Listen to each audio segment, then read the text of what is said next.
बिस्मिल्लाहिर्रहमानिर्रहीम बिस्मिल्लाहिर्रहमानिर्रहीम। Dear students, हमने ये प्रैक्टिकल पहले भी परफॉर्म किया हुआ, मैं जस्ट गो थ्रू होऊंगा ताकि ये आप कभी भी वीडियो डाउनलोड करके इसको समझ सकें अगर समझना चाहते हैं। ये परफॉर्म हमने कर लिया हुआ। Flow measurement by using rectangular wear. ठीक है, वियर के बारे में मैंने बहुत डिटेल से आपको पहले भी बताया लास्ट इसके थ्योरी के लेक्चर में। तो इसका ऑब्जेक्टिव है टू कैलकुलेट द डिस्चार्ज और flow rate by rectangular weir. Rates इसके लिए रिक्वायर्ड होगा आपको scale, measuring tape and rectangular weir. Rectangular weir की थ्योरी जो है मैं आपसे पहले भी कह रहा था कि मैंने बहुत डिटेल से आप लोगों को एलेबरेट की थी थ्योरी के लेक्चर में। आई होप कि आपको रिमेंबर हो। A weird is an obstruction in the channel that causes the water to rise behind the weir and flow over it। ठीक है, एक वियर एक ऐसी डिवाइस होती है और यहाँ ऐसी आप obstruction कह दें, हर्डल कह दें वाटर के पैसेज में, जो वाटर स्टॉप करती है अपने पीछे और फिर वाटर उसके ऊपर से पास करता है। ठीक है, are used to measure the flow of channel or canal outlets।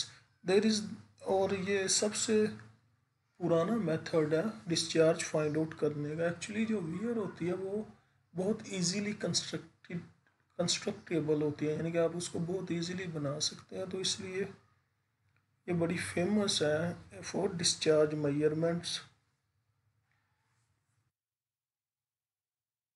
Usually ये यूटिलाइज की जाती है for discharge measurement in open channel. तो वियर जो है ओपन चैनल के लिए यूज़ की जाती है फॉर डिस्चार्ज मेजरमेंट और ये बहुत इजीली कंस्ट्रक्टेड आप इसको कर सकते हैं। इसलिए ये बहुत फेमस है और बहुत ओल्डेस्ट टेक्निक है to find out the discharge. इसमें जो डिस्चार्ज होता है वो डायरेक्टली रिलेटेड होता है हेड के, यानी कि वाटर जो है वियर के ऊपर जो वाटर पास आउट कर रहा है उसका हेड कितना है, यानी कि उसकी डेप्थ कितनी है। जैसे कि यहाँ पे आपको नज़र आ रहा है एच क्या है, वाटर की डेप्थ है वियर से ऊपर। ठीक है, डिफरेंट टाइप ऑफ वियर्स हैं। कॉन्ट्रैक्टेड रेक्टेंगुलर, जिसमें लेंथ जो वियर की है वो कम होती है एज़ कम्पेयर टू चैनल की विड्थ के। ठीक है, उसके बाद है सप्रेस्ड रेक्टेंगुलर, जिसमें चैनल की विड्थ और वियर की विड्थ सेम होती है।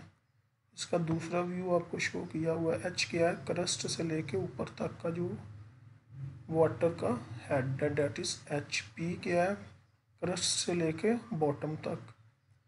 अब इसमें ये जो पोर्शन है this is known as nappe. ठीक है, नैप इसे बोलते हैं। इसमें देखें इस पोर्शन में इसको बोलते हैं नैपी और ये क्रस्ट है इसके ऊपर से जैसे ही पास करता है उसके बाद जो शेप बनती है उसको ये टर्म नाम दिया गया।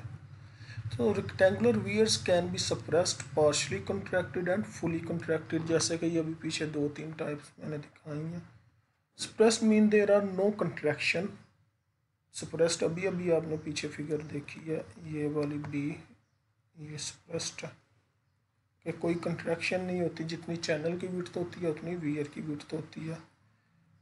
तो वियर का डिस्चार्ज रेक्टेंगुलर का फाइंड आउट करने का फार्मूला है Q is equal to 2/3 CD 2G की पावर 1/2 LH 3/2। इसमें L क्या लेंथ है वियर की, H क्या हेड हो वाटर का जो हेड है वियर की क्रस्ट से, CD क्या है कोफिशिएंट ऑफ डिस्चार्ज है जिसकी वैल्यू 0.6 से लेके 0.8 तक हो सकती है।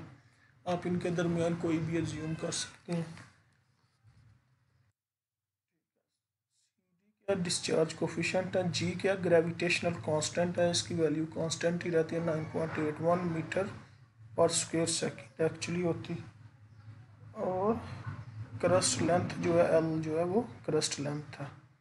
इसी तरह एच जो है head of water flowing over weir. तो प्रोसीजर जो है इसको फाइंड आउट करने का पहले आप ज़रा इन पर गौर कर लें।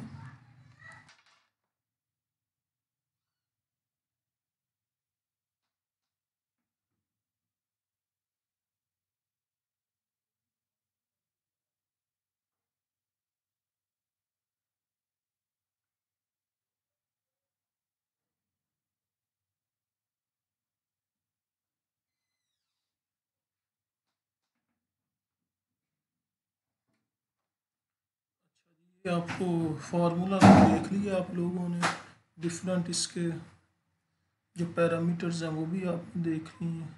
अब इसका प्रोसीजर क्या है? सबसे पहले करता है एक आपने चैनल का वो पोर्शन सेलेक्ट करना है जो कि यूनिफॉर्म हो, इरेगुलर शेप का ना हो, ठीक है। उसमें आपने वियर इंस्टॉल करनी है, और वियर को इस तरह इंस्टॉल करना है कि जो वाटर पास कर रहा है वो 90 डिग्री, वियर उसके 90 डिग्री पे इंस्टॉल करनी है, यानी कि बिल्कुल स्ट्रेट उसमें इंस्टॉल करनी है वाटर कोर्स में। और फिर जो वाटर का हेड है अबव वियर, वो आपने फाइंड आउट कर लेना कि एच कितना है, यानी कि वो फुट से आप उसको इजीली मेजर कर सकते हैं कितने मीटर है, सेंटीमीटर है, फीट है। नेक्स्ट करना है आपने 3 दफ़ा आपने एक्चुअली वाटर का हेड, जैसे ही आपने वियर इंस्टॉल की उसके ऊपर से पानी पास आउट करना स्टार्ट हो गया, तकरीबन 5 से 10 मिनट के बाद आपने क्या करना, फुट्टे के साथ जो फिट आपके पास स्केल अवेलेबल है उसके साथ आपने क्रस्ट से ऊपर जितना वाटर का हेड है वो फाइंड आउट कर लेना, ठीक है। और फार्मूले में इसकी वैल्यूज़ पुट करके आपने डिस्चार्ज फाइंड, पहले उससे पहले आपने वियर की विड्थ जो है एल जो है वो भी फाइंड आउट कर लेनी है स्केल से, ठीक है। और फार्मूला जो है आपका ये वाला फार्मूला, इसमें आपने पुट करनी है वैल्यूज़, आपका डिस्चार्ज आ जाएगा। तो उसके लिए हम कहते हैं जी लेंथ वियर की 1 है, डेप्थ आपने 0.16, ये फार्मूले में वैल्यूज़ पुट करेंगे तो आपका आंसर आ जाएगा 0.004। 3 टाइम आपने किया, एवरेज ले ली, तो this is your discharge 0.0040 cubic metre per second. ये आपका प्रैक्टिकल था। अगर इसकी समझ ना आए या कोई क्वेश्चन हो तो आपने अपने जो क्लास है मंडे वाले दिन उसमें आप मेरे से डिस्कस कर सकते हैं।